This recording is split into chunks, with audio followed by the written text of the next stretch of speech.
This is Siddesh. Hello, everyone.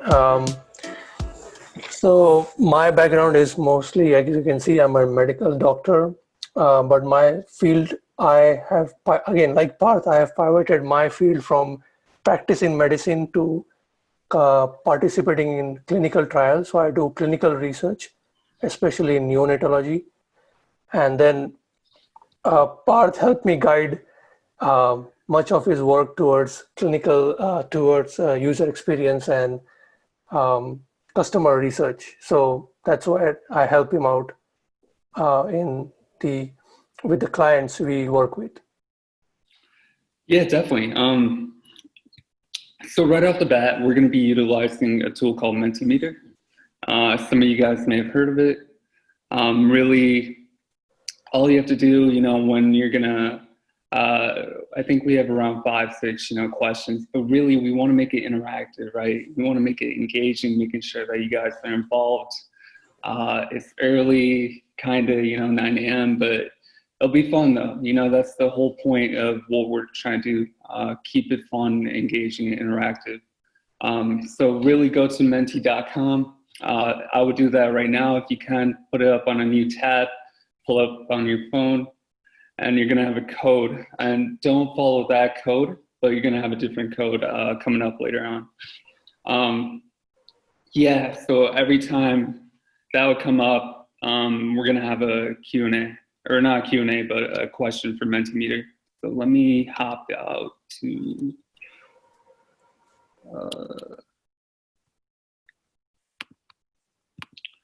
cool. Right off the bat, I want to get to know you guys, right? What is your industry? And if you want, put your name and then dash and then, industry right after. That way, we can kind of get to know what type of audience, we have, who's in the chat with us. It's just a way for us to kind of get to know you guys. So if you want to go to menti.com, type in that code real quick.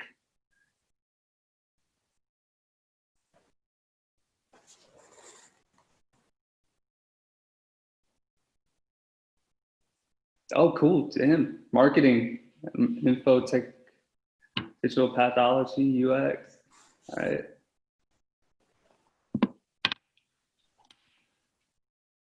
Web design, video production.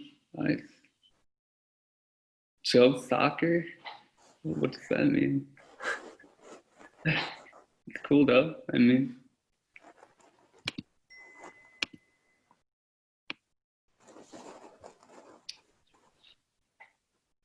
operation, consulting, coaching. We have a variety of people in here, man. Nice. It's great because, really what we want to portray is journey mapping. It's not only for businesses, right? You can apply for any individual trying to get from point A to point B, which is really what we want to talk about. And we'll have it up for probably one more minute and then we'll get going.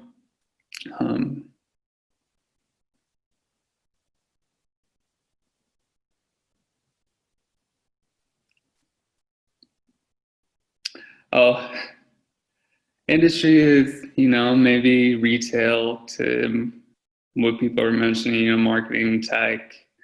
It's a very broad term. I do agree with that. But yeah, definitely, let's continue on and get it going.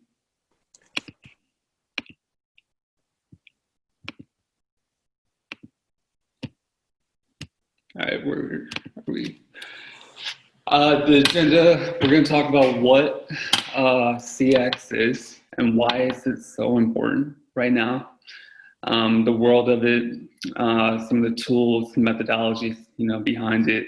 And then we're going to talk about our world. We got a lot going on in our world, man, from COVID-19 and, some really big topics such as, police brutality, Black Lives Matter.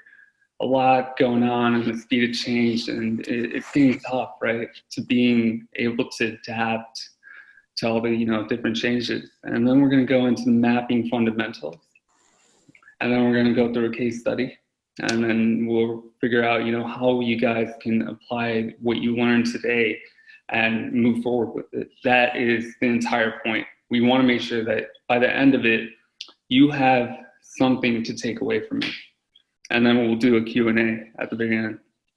We have a whole lot of content to get through. But before we even get into it, we want to go through some ground rules. Camera stay on, and I know I can't see you, and I know there's probably a whole lot of people in here, but really keep your camera on. It keeps you more engaged with, you know, what's going on with the presentation and whatnot.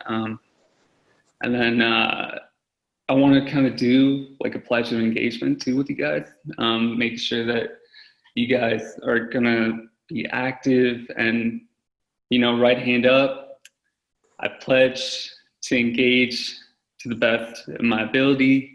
I'm hoping, you know, you guys did it on your own, but yeah, and by the end of it, just steal, you know, one thing away from what we're gonna cover. So let's hop into the other question that we got.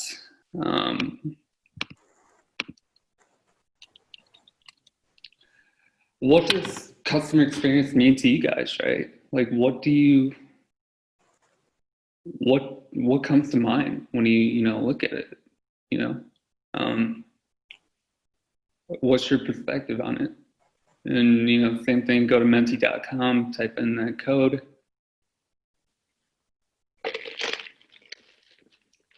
And you can make a long-winded statement if you want. You can make it one word if you want to.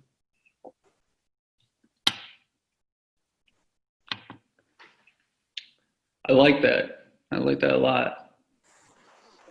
The impression. We're definitely going to be talking about that, what that even means to have an impression on a company. Customer satisfaction.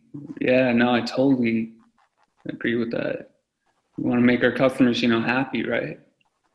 Interaction between the customer and the company through different media. Yeah, all the different touch points. Making the best impression. Yeah, we're going to be talking about, you know, maybe it's not always about making the best impression, you know, maybe we don't need to delight our customers, you know, all the time, but instead take them on that, you know, journeys of ups and downs to retain them long term. You understand?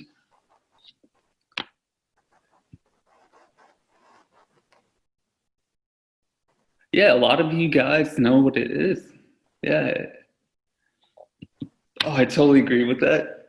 It could be a buzzword too. A lot of it, you know, we hear a lot, right? From design thinking to service design to, you know, all these different types of methodologies. But really, what are we doing, right? How can we, you know, apply that moving forward? Instead of just talking about it, right? So that is, we're gonna have it up for one more minute, move forward with it. Comes the whole experience. Definitely a memorable part of their staff's personality, right? It's really about the employees too. All right, cool. We're gonna move forward with it. But thank you for, you know, responding to it, man. Really appreciate it. Just try to make it a little bit fun, right? And I know you guys, you know, might be a little iffy about quotes, but I love this quote, and really my entire belief is around this quote. You know, think about it. Everything that you do nowadays, you know, is empowered by feelings.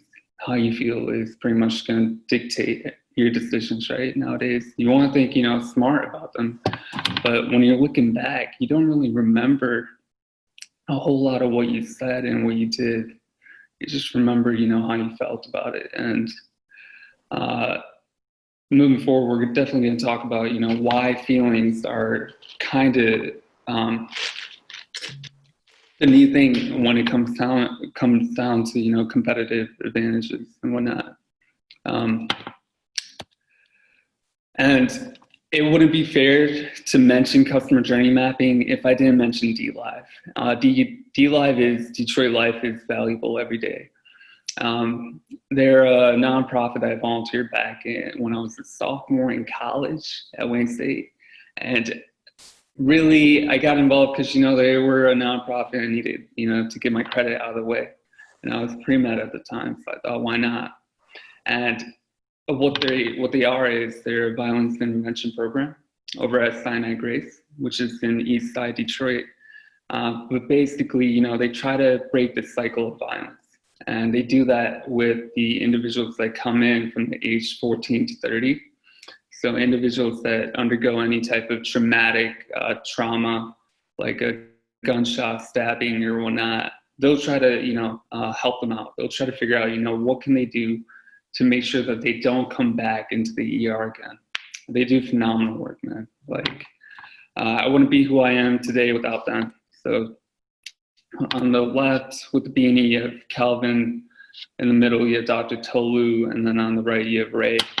And what they do is insane because, when I looked at it back then, we think about a lot of the buzzwords, that I kind of mentioned. We think about that a lot. And we think about how can we apply it. And this nonprofit didn't know anything about it, but yet they applied it because they really started with empathizing who they're trying to work with. Now, Ray and Calvin, they've been through it. They've been through all of it. They went to prison. They have these phenomenal stories of, changing their lives around. But when we're looking at the journey of someone coming into the ER, one of their members, potential members, to the point where they get discharged, it would be kind of laid out like this. The incident would happen, right? He got in an argument, a fight, and whatnot. And then after that, something happened where you're injured, and you need to go to the ER at that point, right?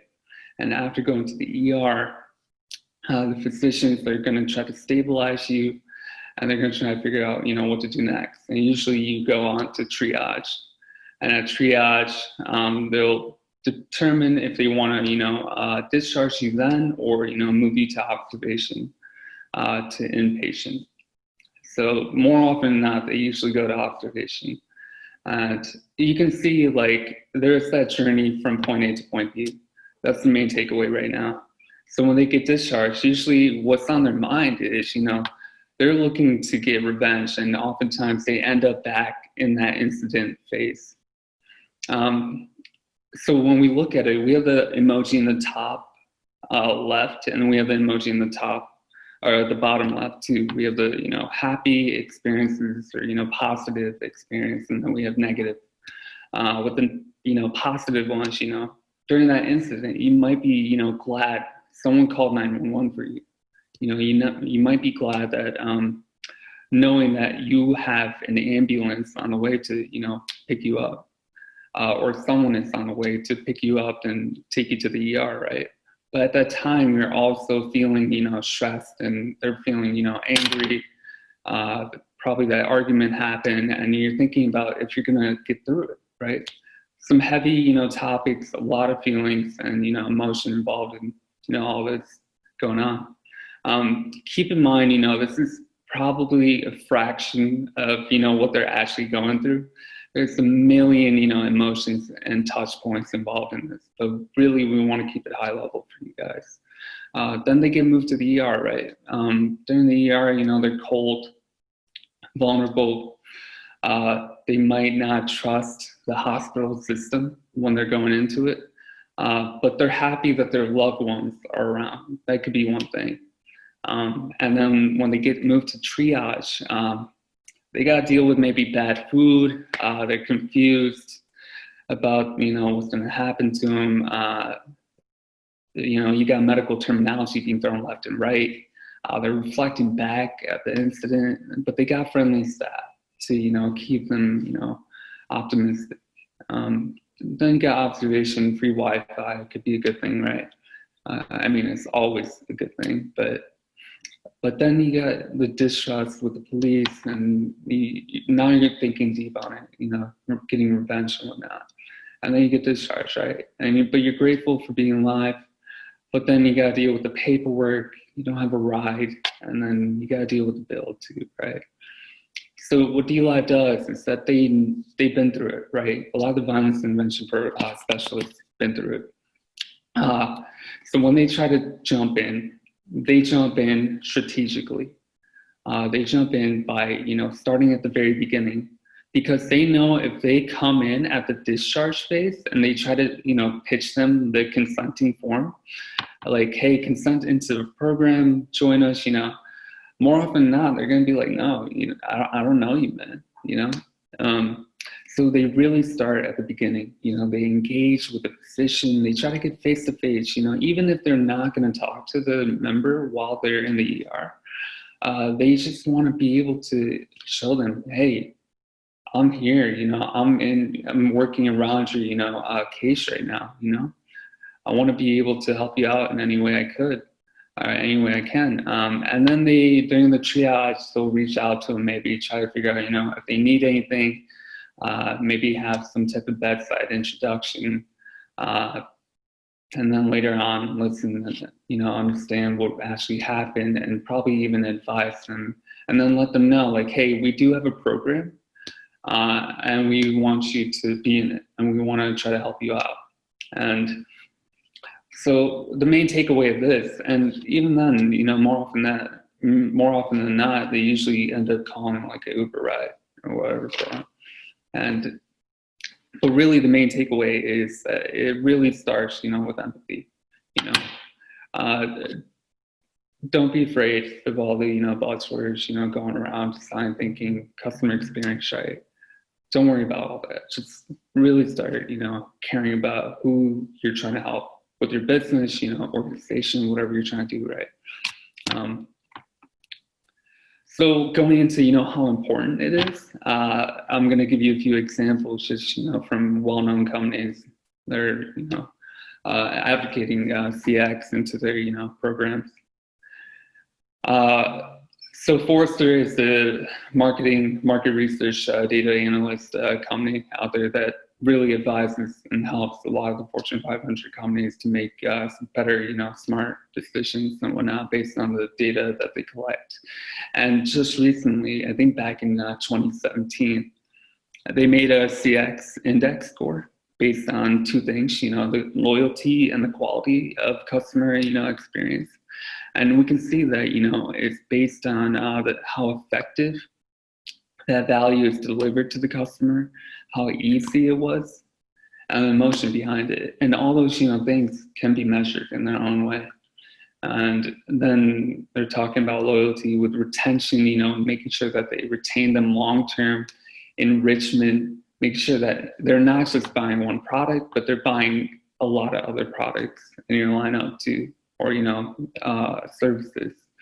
And then advocacy, which is by far, to me, the most important thing, and how you pretty much grow organically, right?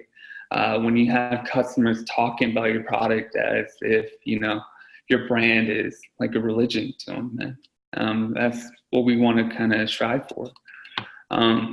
One of the examples that I love is SAP and Qualtrics. SAP is the German enterprise software company. And back in, I think they've been around for a minute, man. They've been around for a long time. But they acquired Qualtrics, which is an experience management platform. And it's pretty much, I don't know if any of you guys flew Delta Airlines or, you know, stayed at a hotel maybe, and you would get that one question that would be like, hey, how likely are you to recommend our product or, you know, our flying with Delta to a friend or family, and rate it 0 out of 11 or 0 out of 10? And that would be a perfect way for them to figure out, you know, are they actually going to go out and promote it, you know? So that's Qualtrics, you know, that does all that. And SAP acquired them for $8 billion, which is huge, you know. I think they might be the second or third largest, software acquisition in history. But yeah, that is what kind of got me interested, and I wanted to figure out, what were local businesses thinking about it at the time. And one mid-market exec, I asked her, what do you feel like is the biggest challenge with digital transformation nowadays, right? And she didn't even mention, like operational efficiency, marketing, none of that, she just mentioned, my biggest worry right now is how can we stay relevant, and that's a scary thought, right? There's some like statistic out there saying that 40% of the companies that were 40% of the Fortune 500 companies back in 2010 do not exist anymore.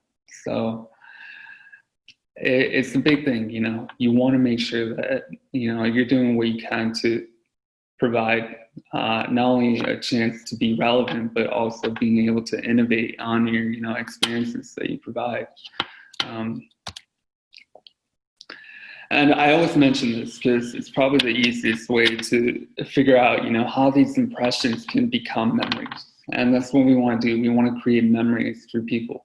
And memories are these, intangible assets that will pretty much define, how long will people stick with you, that loyalty aspect of it. You have the peak of it and then you have the end of it. Those are two pinpoints within that journey that people usually remember.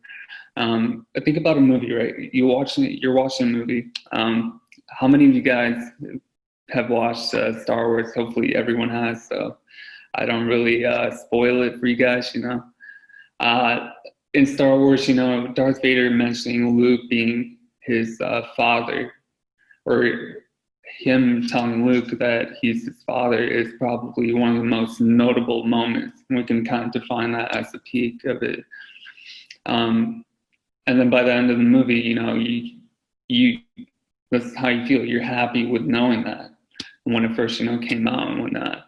And usually those two moments are what will summarize the entire, journey. So when you go to a restaurant, when you go to get a coffee, you're not going to remember the entire thing. You're going to remember what was the best part and what was the ending like, right? And those are two things you really want to optimize on and try to figure out. And the way you can do that is by, one of the ways is customer journey mapping. But yeah, man, experience is your competitive advantage. Really, this is how you make change. This is like, I would never advise, focus too much on your competition, but focus more on your customer, and which I'm sure, maybe a lot of people have heard that. And I want to go through a few examples that I've encountered in my day-to-day life. I love this, Starbucks, they're killing it, with what they do. Everyone knows that people don't really go to Starbucks anymore for their coffee. People go there to, get work done, or, even families go there to take time off and just spend time together over there. But one day when I walked in, and maybe I go too often, I mean, hopefully not, that's not the case, but I usually get the same thing. Black coffee with a cup of water, right? That's exactly what she mentioned, the employee, when I went to make my order. And I was kind of having a bad day at that time, but when she mentioned that, it's like, it's such a small thing, such a micro interaction, but it does wonders, for you, right? It makes you feel that you're valued. It makes you feel like they actually do care about you. They do remember, right? And that happened probably for me two and a half years ago, man. I still talk about it. Yeah, they're killing it, man. And then Uber, I rode a Uber back in Chicago. My driver was deaf. He had a hard time hearing, and Uber notified me about that. And I thought that was the coolest thing to happen, just making technology invisible and just being able to connect with other people in a better way, right?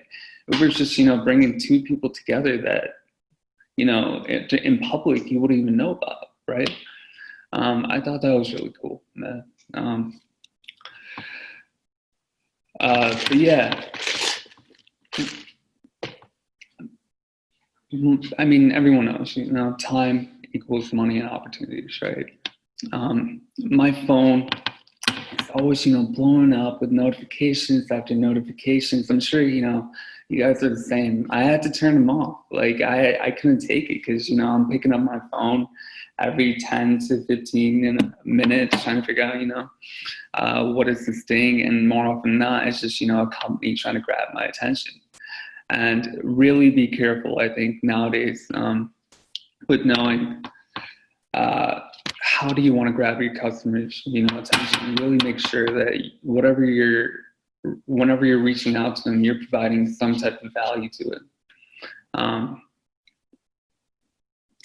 And then the other big thing is that 9 out of 10 people end up leaving, maybe I was with the brand and they kept emailing me things that didn't relate to me.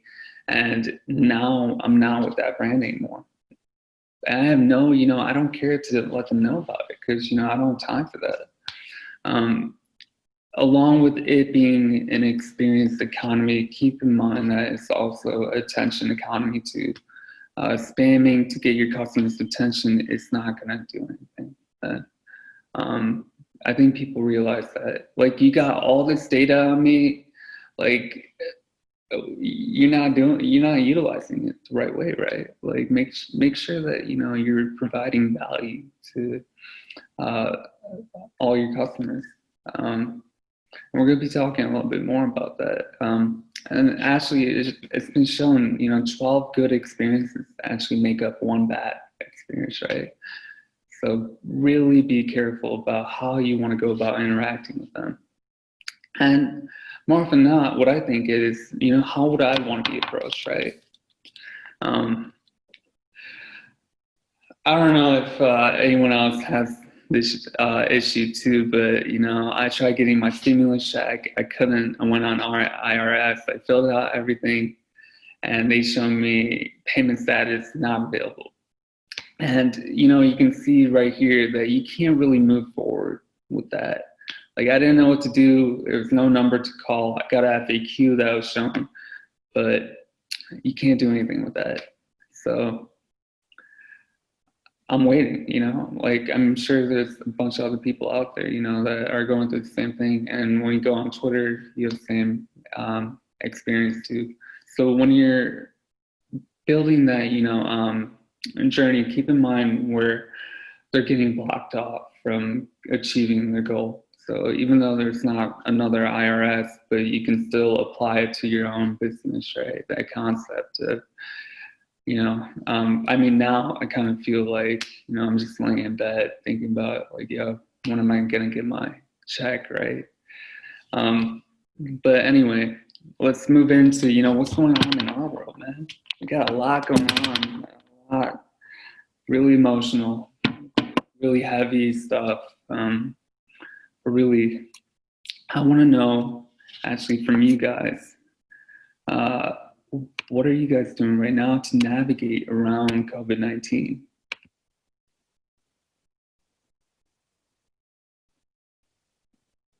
I think we might need to enter to go to the other question. All right, cool. We here.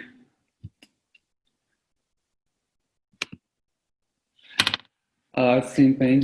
What are you guys doing to try to keep that relationship going with your customer right now?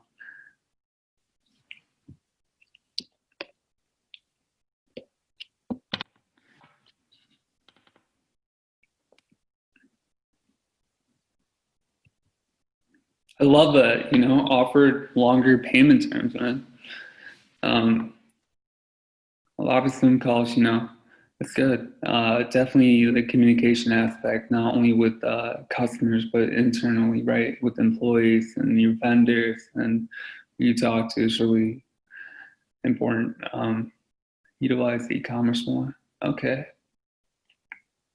I would want to know if you're able to put it in the chat, kind of build more on that.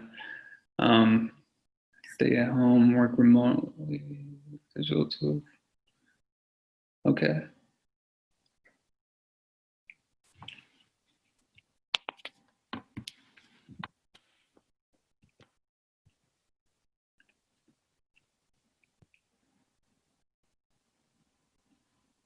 All right, cool. Let's move forward. So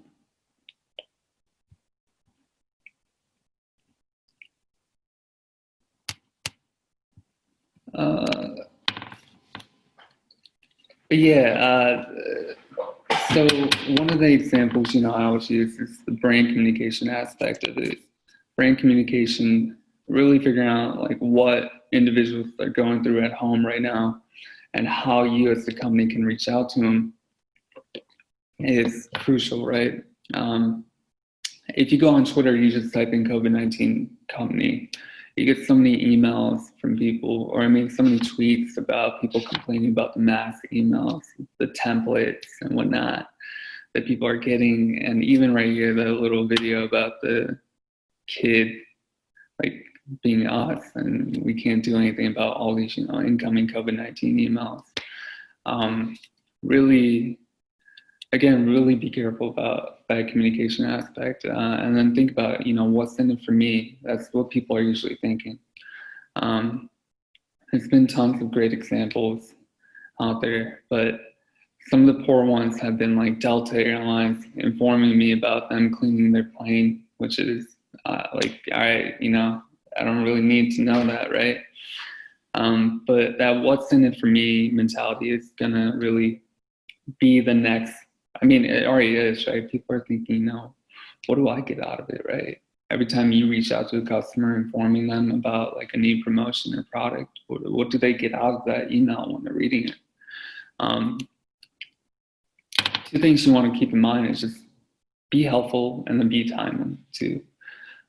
Think about how you're helping them and think about when you're helping them too. Two crucial things when you're interacting with that customer. And Ben and Jerry, they're killing it right now. They got like so many people on Twitter raving about the work that they do. And the founders, even got arrested at a protest too, which is wild. And compared to companies saying that, they're going to donate, which is fine, but they kind of went their own way to, really hit hard at everything going on today, right? This is one of the products that they came out with. I thought it was funny.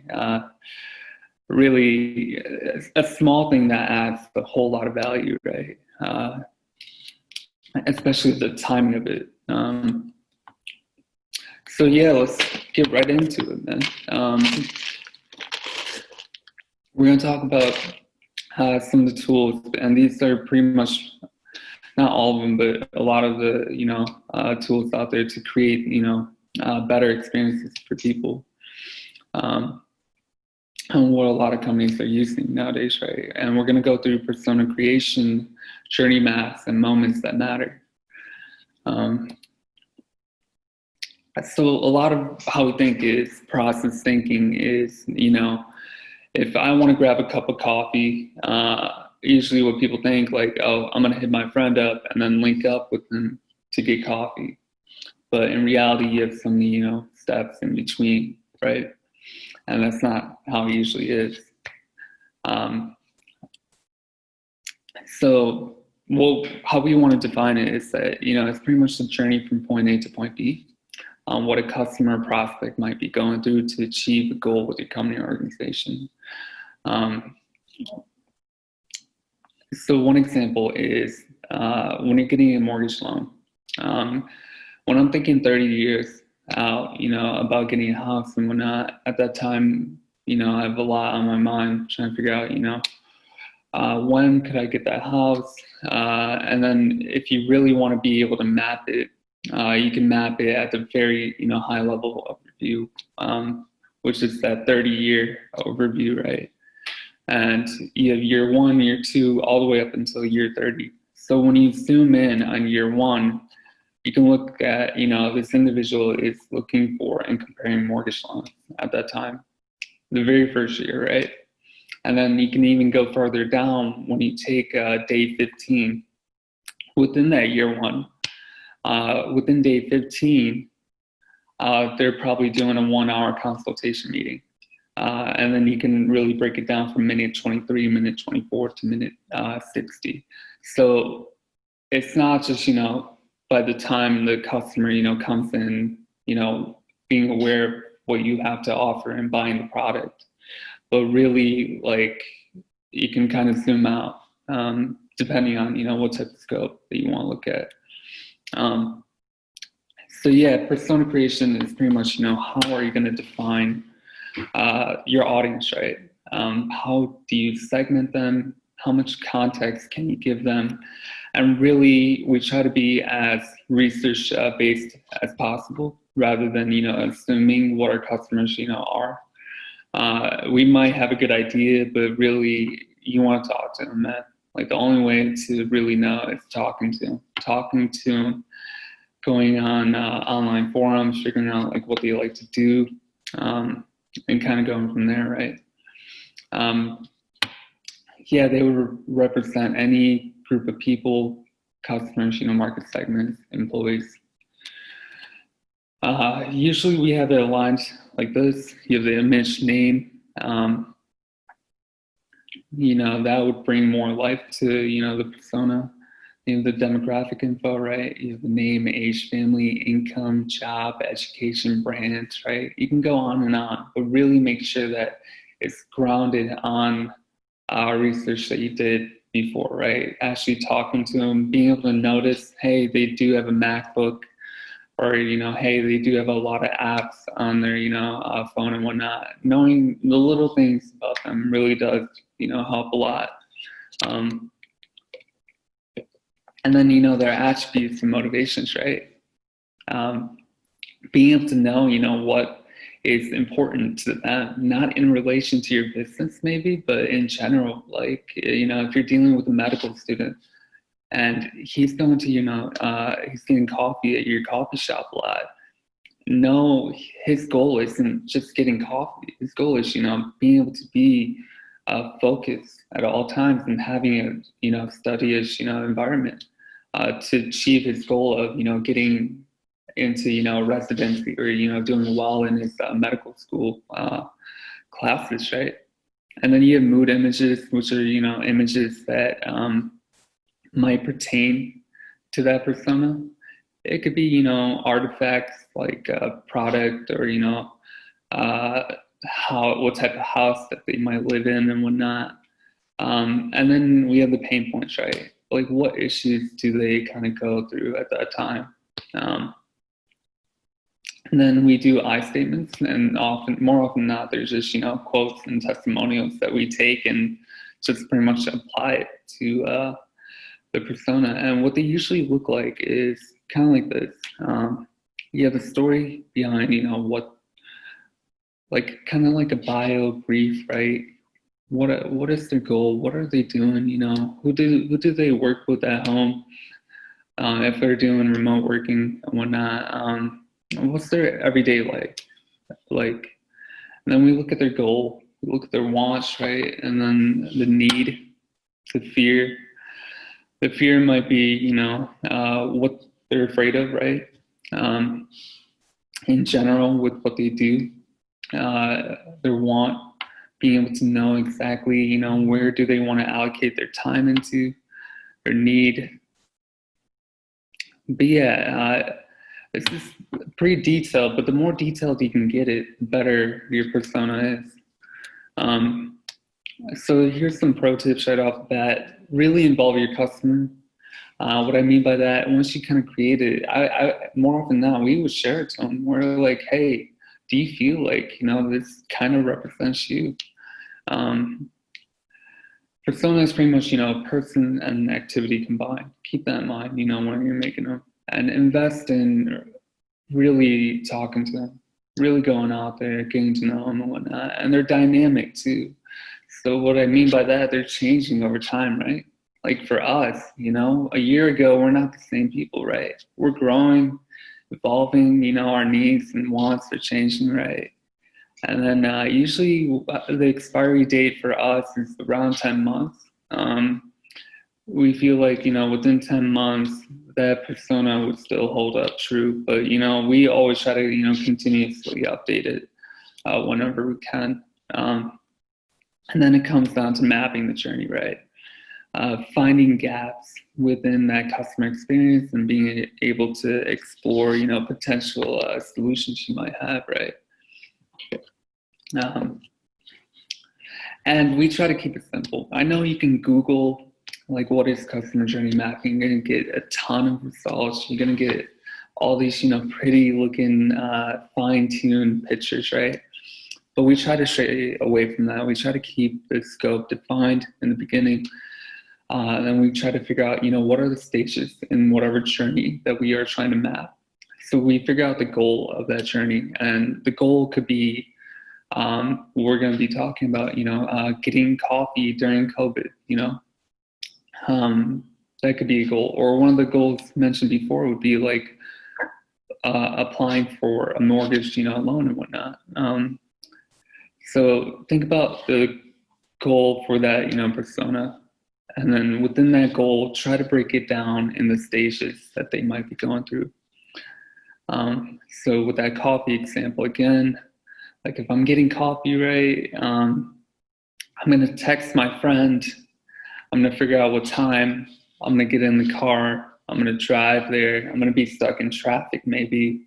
I'm going to meet him there at whatever time. I'm going to wait for him. You want to really figure out the stages that they're going to go through.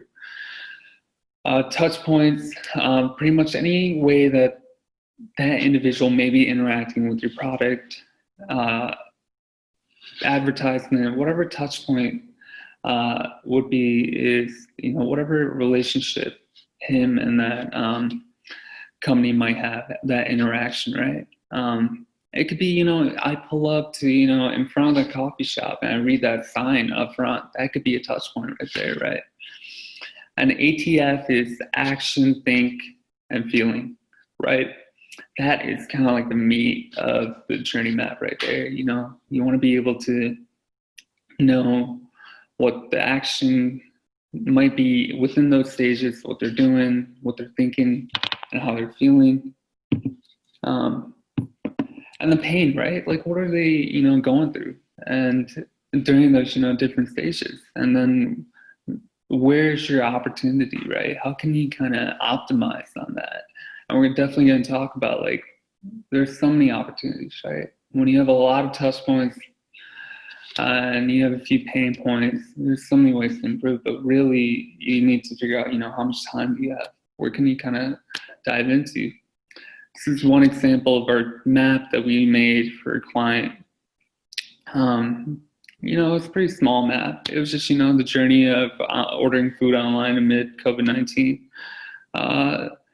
And we use tools like Miro, and we'll definitely add it in the very end of the, webinar. But Miro, Zoom, keep it simple, in person, we would just draw it out on paper or, sticky note it and whatnot on a whiteboard. But yeah, you have the stage right there, what they're thinking. We put it in quotations, what they're feeling, what they do during that time, the touch points behind it, pain points. And yeah, we're going to be going through one. I know we're kind of short on time a little bit, but we'll get through it. But yeah, keep it super simple. Let it breathe. Let the map breathe. You don't want to, make it like a one and done type of thing. You're always going to have it. Keep that in mind. You're always going to have that map. You're always going to have that map along with different maps that have different goals, different personas maybe. We use like a digital whiteboard tool right now. Try to be consistent, try to get, in the beginning, it could be hard getting other people involved into your map, but I would always recommend do it right now and then start, showing to, stakeholders and whatnot. Or even I would try to get stakeholders involved, whichever department you might be working with. get them involved, go through it, spend an hour or two, right? And make it like a bi-weekly thing, man. Because, things are changing fast, right?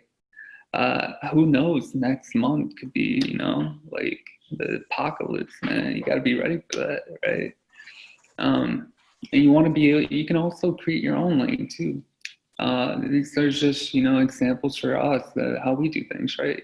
If you have a specific KPI that you want to measure, if you want to, add in more data reports, you could do that too. You can create your own lane if you want.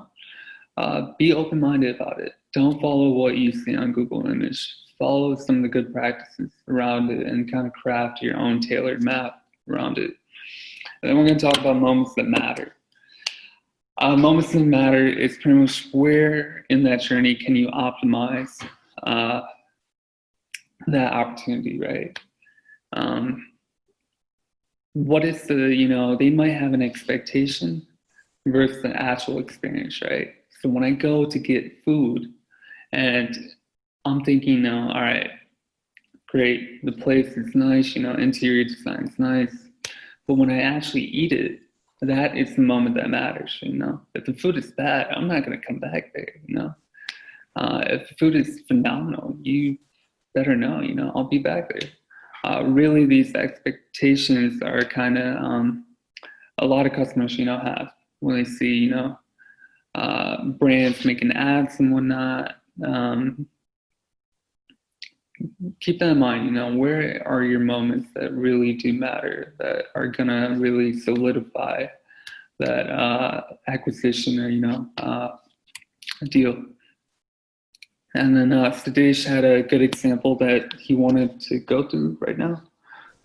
Yeah, Parth, thank you. So in this slide, I'm just going to talk about or showcase about moment that matter, giving an example about Keychron keyboards. So this is a company called Keychron, and they make mechanical keyboards. And this is one of the things I experienced going through their website. So like if I wanted to buy a keyboard, I'll look through each and every mechanical keyboards available in the market. I'll do my own research on Reddit or YouTube and look for what I want. And then finally, I conclude that, hey, Keychron's keyboards are the one I want to go to. So that itself is a movement that matters, because the feedback from your customers, the reviews from your customer helped me made my mind like, hey, I want to buy a Keychron keyboard over a Logitech or a Razer keyboard. And then when I went into Keychron's website, I found out that they had a pain point, a point that deferred me away from buying Keychron is higher shipping fees.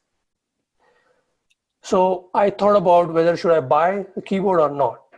But within 24 hours, Keychron got touch with me. So that's called critical touch point, saying, hey, here is a 15% coupon.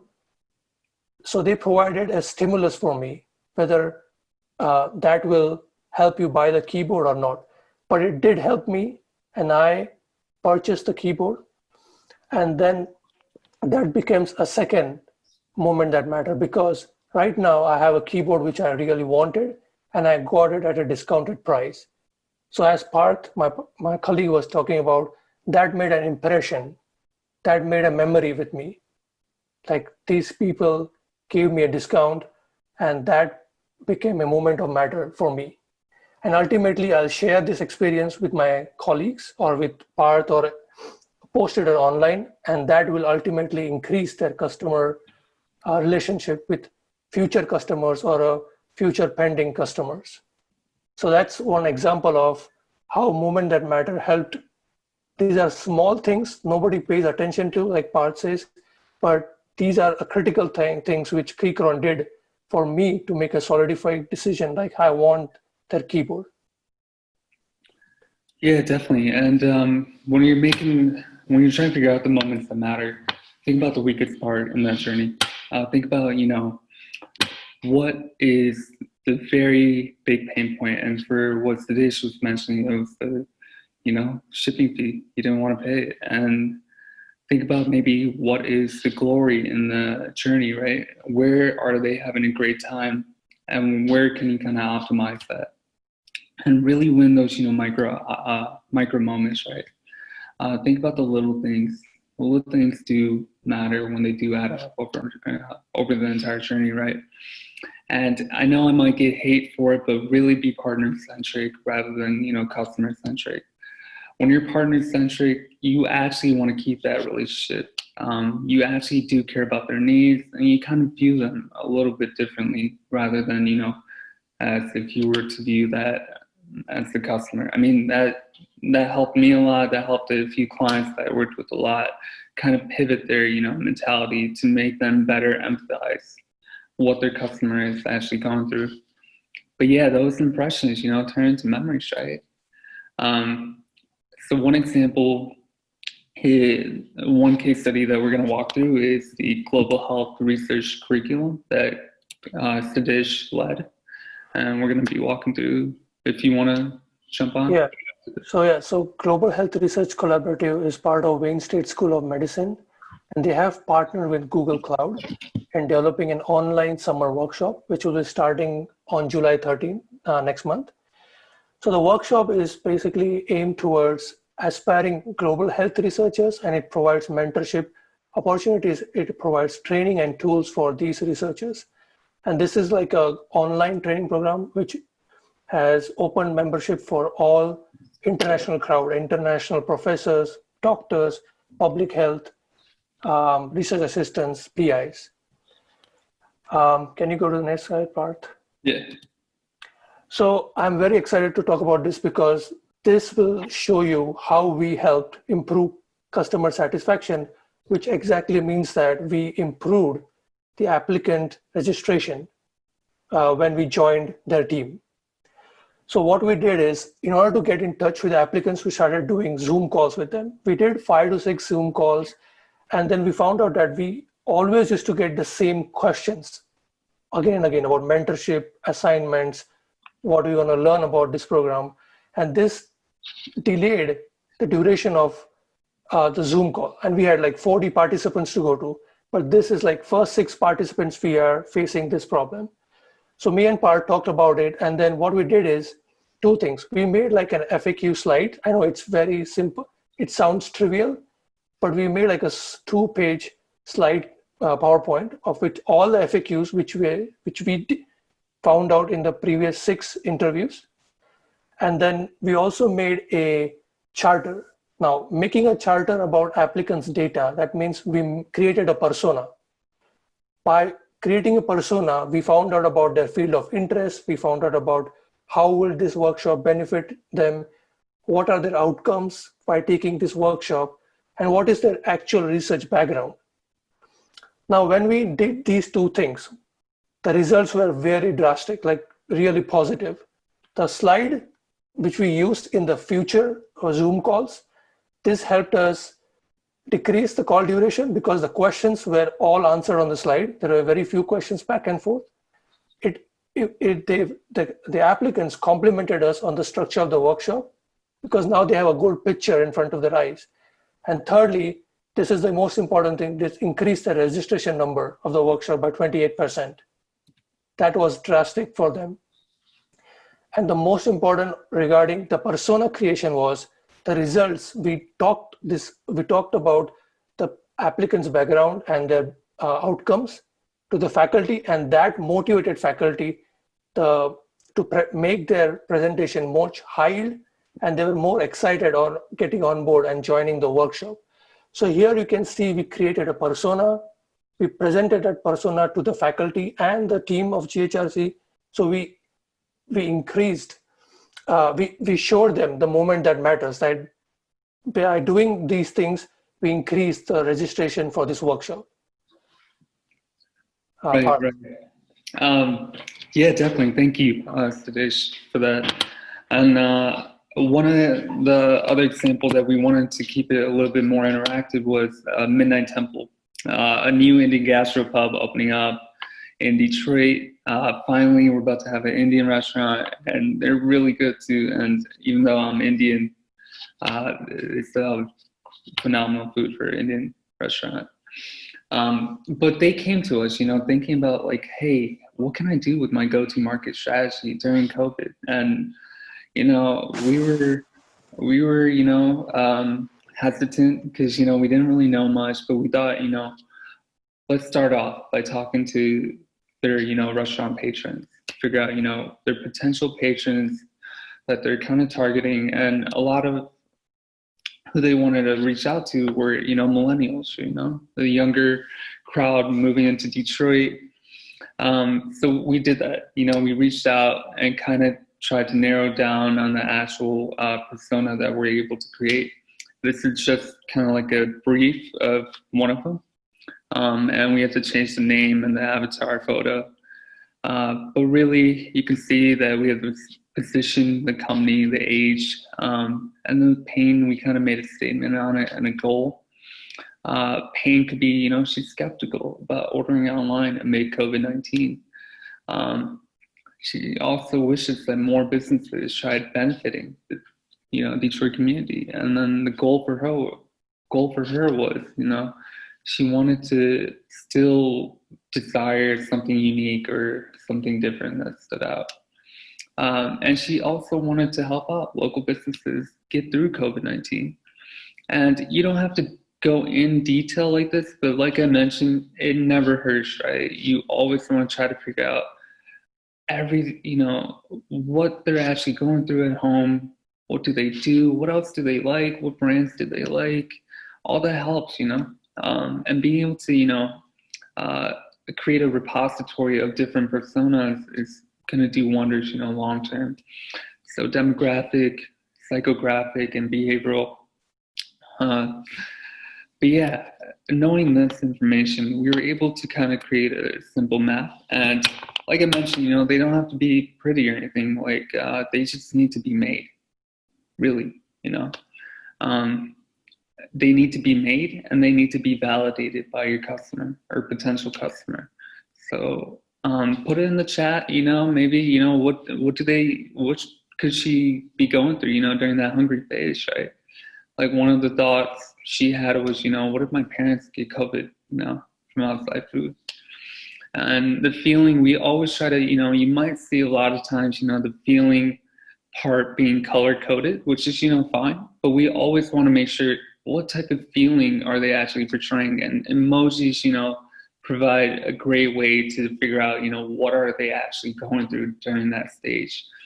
And for what she might be doing, she could be re-downloading that Uber Eat app again, because maybe she doesn't eat, out a lot of times, right? Maybe it's like a once a month thing.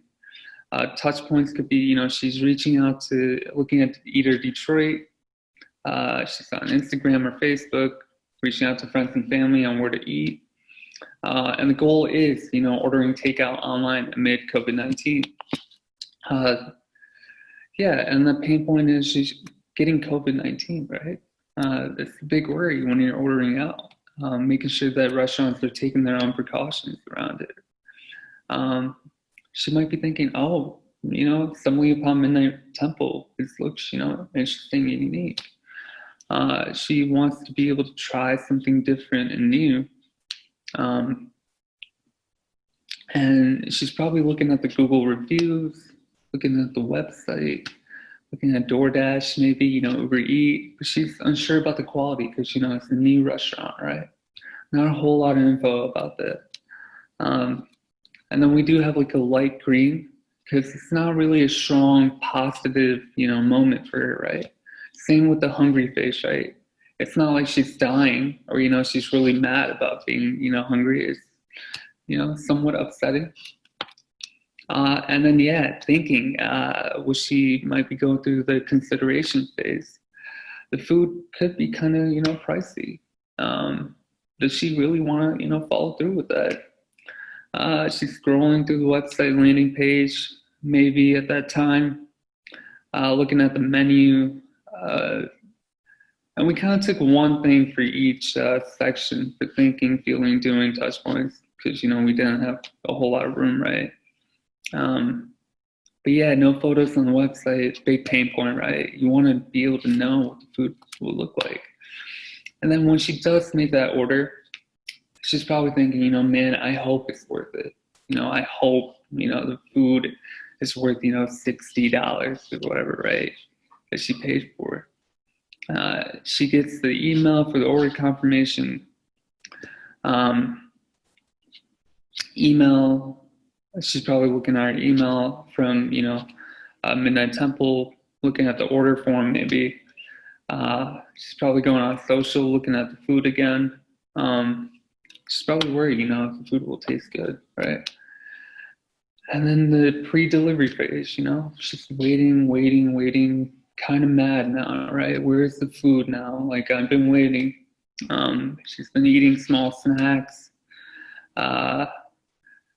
Delivery driver is one of the interactions that she's going to have. Maybe she'll go on social media again, waiting too long for the food.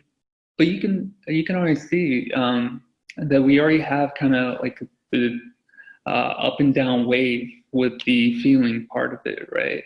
You have a lot of emotions already up until when she actually does get the food and she starts, eating it. Yeah, I'm definitely coming back, wants to be able to, put it on her gram maybe, looking at Facebook comments, friends and family, being able to, call the manager, make sure that she would have that option to feeling full or maybe unproductive after, right? After eating. Yeah, so I know we're kind of short on time, but I want to just hear real quick from you guys, what could be the moment that matters for click enter.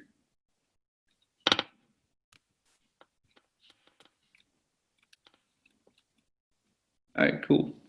What do you think the moment that really should be optimized on during that journey?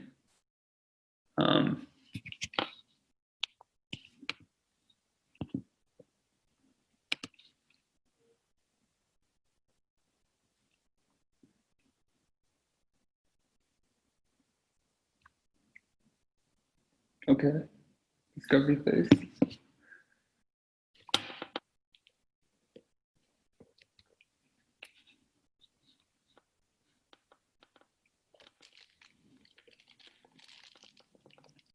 Okay, we got one individual, no worries. Yeah, no, definitely an important part when you're about to figure out, if you figure out, how to even find them, right? And then even the post-delivery phase, there could definitely be more things you can kind of optimize on that. After they get that food, what else can you do, right? You want to keep that relationship going long term. So what ended up happening is that we realized, at that time,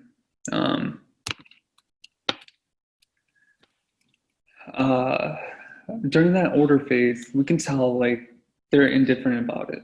You can tell by the yellow. You can tell, like they're just hoping that it'll be worth it for what they paid for.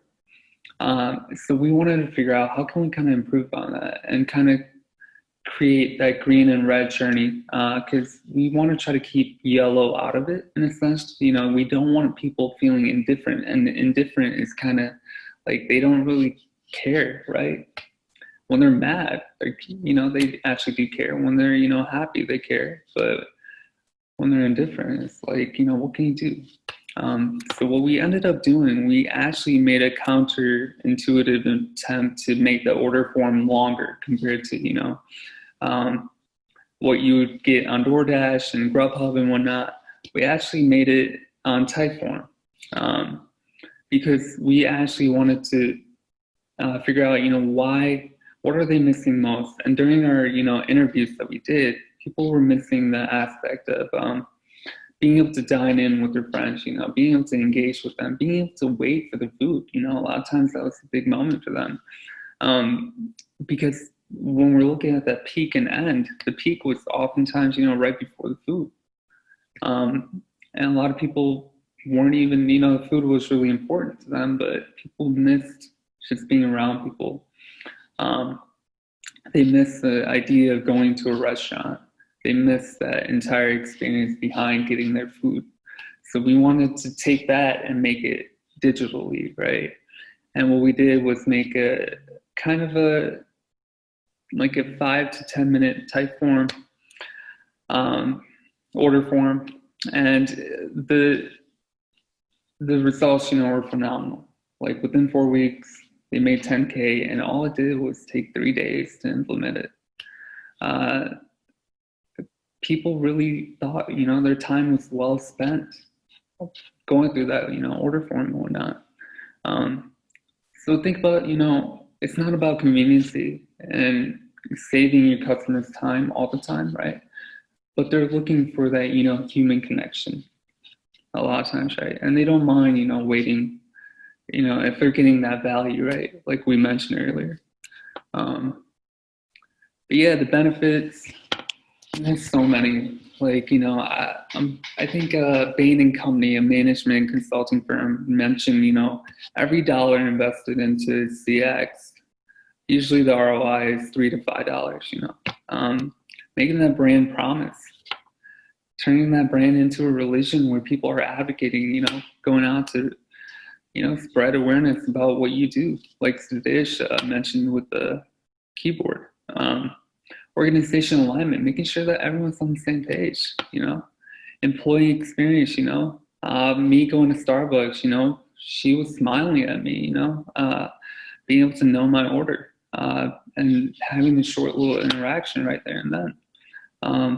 And same from that, I think it might be McKinsey or Bain & Company, I forgot who, but one of the management consulting firms mentioned that LTV, lifetime value, is more often than not doubled if people do make that investment into customer experience.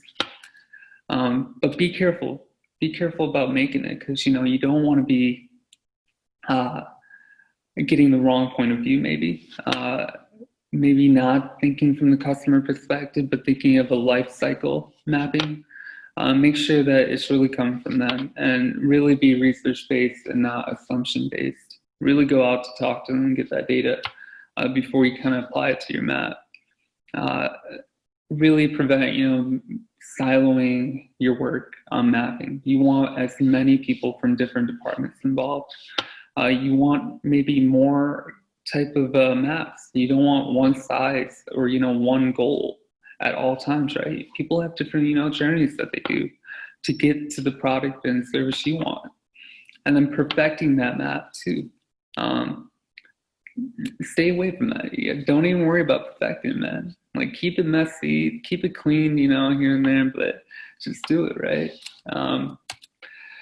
If you're lost, just focus on this, just start with mapping with a colleague. And there's a Moroccan telecom company that had 2 people that were passionate about, customer experience, and they didn't really know much about it. I think they were in the finance department, and they just started doing it, on their own with the data that they had.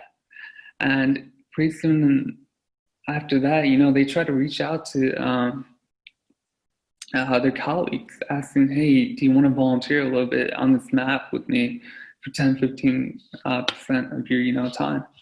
And but, within a few months, I think it had around, 30-40 people in that department. And then, they ended up creating an entire department. They had more executive leaders, involved in the process and everything. So, yeah, just start, man. Then focus, on content rather than formatting. Making sure that you continuously update that map too. And then focus on those, micro interactions, and figure out how can you create that community with being partner centric with your customer, getting them involved, figuring out, making sure you're figuring out ways where you can create a Slack group maybe with them, maybe a Twitter dedicated to their, feedback. People love that, knowing that their voice matters, right? But yeah, we are, I know we're short on time. I want to get to Q&A. But yeah, we're an experience management consulting boutique. We work from food and beverage to education to tech startups, you know. For us, it really comes down to people. We architect experiences, scale interventions, and create that feedback-rich culture. If you guys have any questions at all, you know, reach out to us. We're more than happy to help. Because for us, you know, we're passionate about this, so we don't mind, you know, talking to you guys if you want to learn more and whatnot. Yeah, follow us on Twitter. We just made one. We're about to be tweeting, you know, advice and helpful tips on there too. I think that should be it. We have any questions though?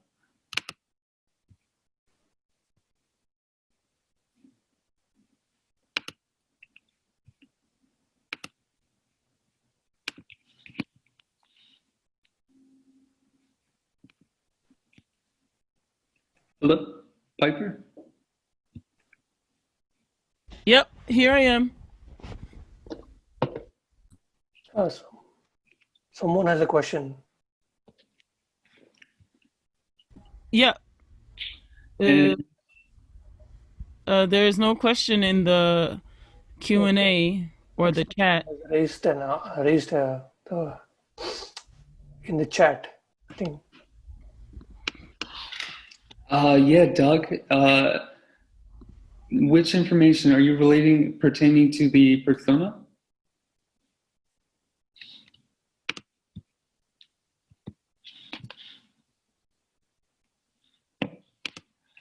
So if you're relating to, you know, persona, if we're collecting all that data on customers and whatnot, we really try to get the customer involved and letting them know that, hey, we do have this information on you. And we really want to make sure that we try to validate that too. So we have to kind of get them involved into that. Hopefully that helps. I don't know if you're...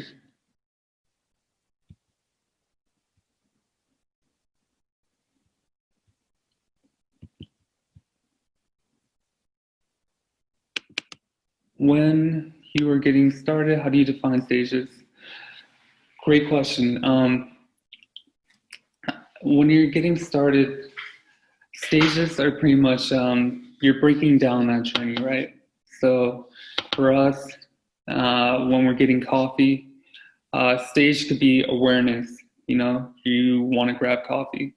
You want to grab coffee with your friend. So that could be one stage, awareness. And then after that could be engagement, maybe engaging with your brand.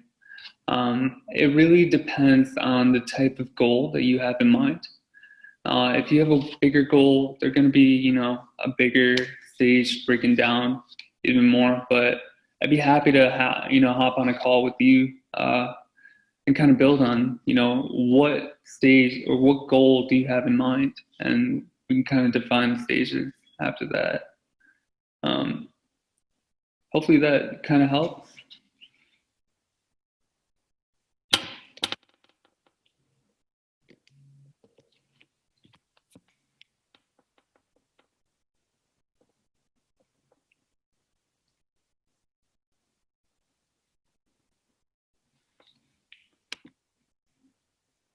And anything else?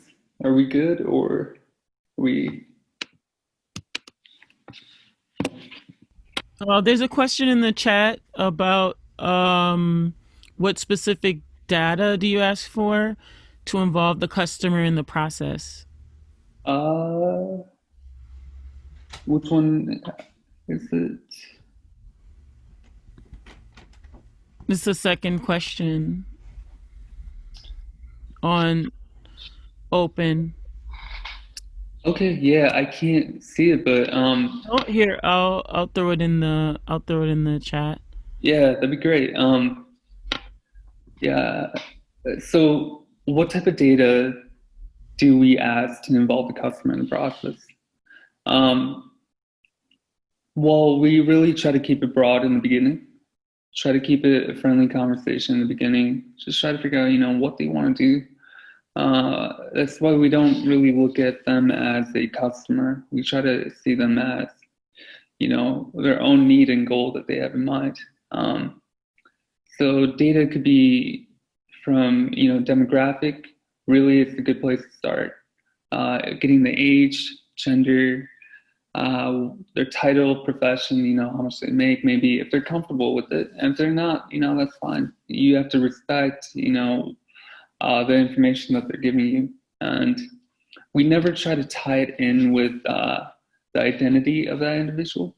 But we always want to make sure that we're able to kind of keep them aware of what type of information we're collecting. Because, that's the important thing about privacy, right? It's just, a whole lot of data on us on the, internet, Facebook, Google, but we always want to make sure that, they know exactly what information that we have on them. And if they are uncomfortable at any times, we'll take, we'll remove it and delete it and whatnot.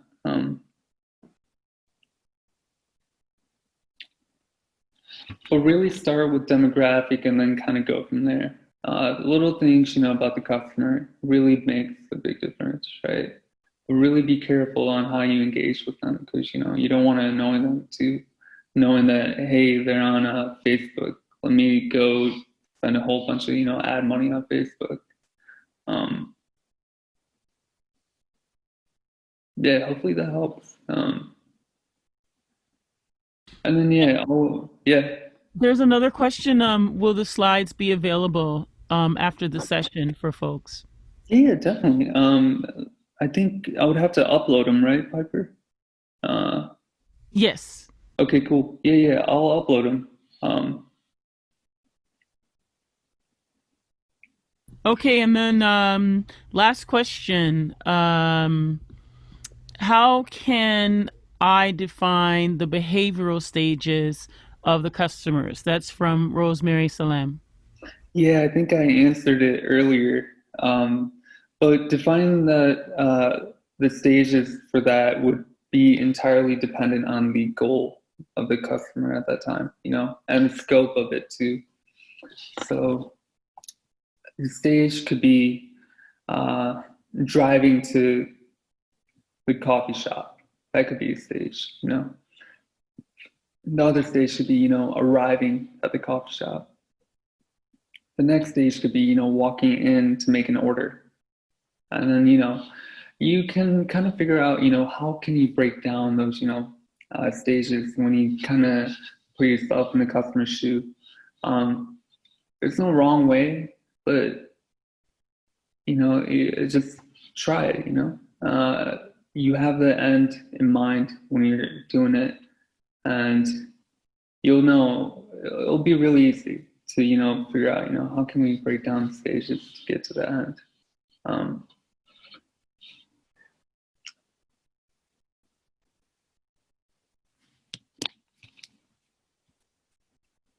And I think that's it for our questions. Okay, cool. Thank you for everyone showing up, man. Appreciate it. Yes, thank you so much.